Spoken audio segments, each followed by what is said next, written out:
बाळा, कशाला इतकी काळजी करतोस रे? मी तुझ्या पाठीशी उभा आहे. मग तुला भीती कशाची?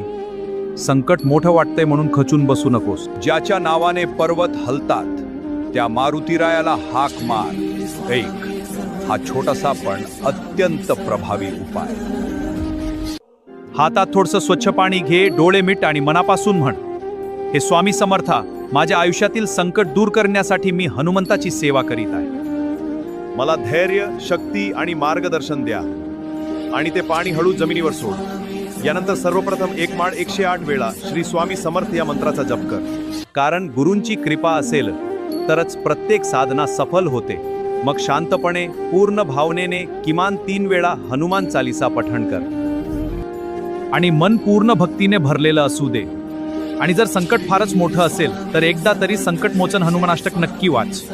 ज्या क्षणी तू भक्तीचा हात धर